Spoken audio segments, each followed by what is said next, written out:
Spiritual warfare, the constant battle for your eternity. This is one of the things that we all go through one way, shape, or form.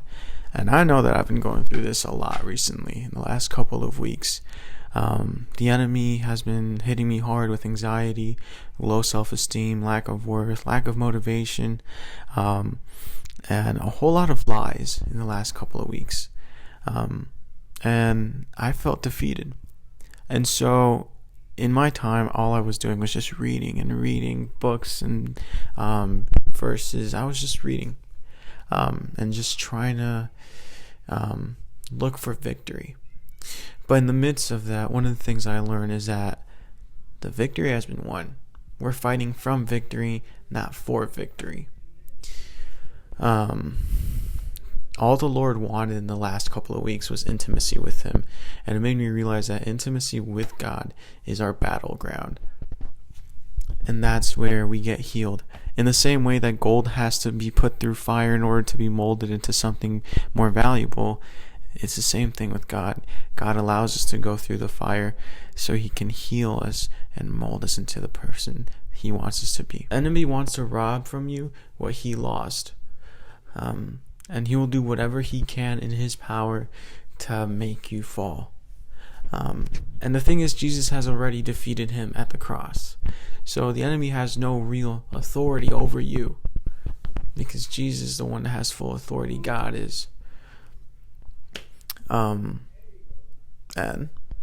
my name is Daniel, and from what I've just been talking about, I think you guessed what we'll be talking about: spiritual warfare.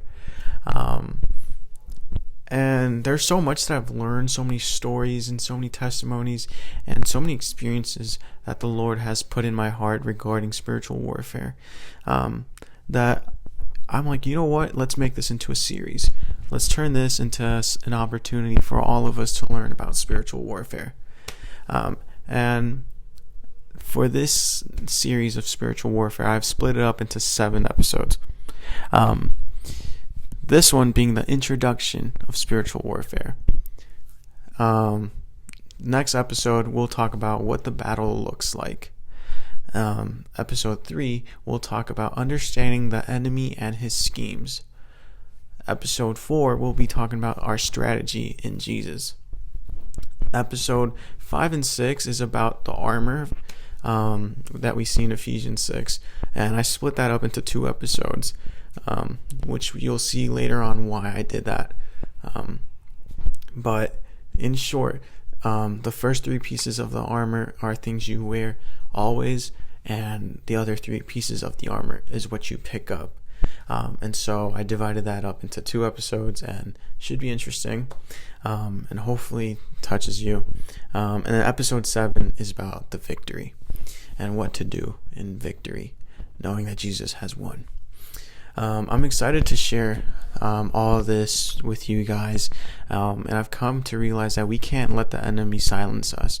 We can't let the enemy think that he has power over us, because he doesn't. And remember, we're not fighting for the victory, but we are fighting from victory, because Jesus has won the battle. It's up to us to fully lean on to Him, even in our hardest times, difficult storms. Lean on to Him. It may sound like the enemy is winning, like we see in Psalm 13, but Psalm 13 also reminds us to rejoice in the middle of that. But before I end off the episode, I kind of want to look into Psalm 13 real quick with you guys. And it says, "How long, Lord, will you forget me forever? How long will you hide your face from me? How long must I wrestle with my thoughts, the day after day, have sorrow in my heart? How long will my enemy triumph over me? Look on me and answer, Lord, my God. Give light to my eyes, or I will sleep in death, and my enemy will say, I have overcome him, and my foes will rejoice when I fall. But I trust in your unfailing love. My heart rejoices in your salvation. I will sing the Lord's praise, for he has been good to me." The enemy will think he has power over you. The enemy will try to conquer you in whatever situation he can. He will make you feel like you're not worth anything. But in the midst of that, trust in the Lord, trust with Him in all your heart, in his unfailing love, a love that doesn't fail, in which we'll see in a later episode. Rejoice in him. Sing the song that he put in your lungs. Don't let the enemy take that song from you. Even if God is being silent, he's still working in you. He's still molding you. I hope that this series that the Lord has placed in my heart regarding spiritual warfare this helps you out. And I really hope that you stick around to see what the Lord has for you. So these next couple of weeks, monthish, we'll be talking about spiritual warfare. And I hope that you stick around to see what the Lord has for you. Thank you so much for watching, and we'll see you on the flip side. Remember, God is good.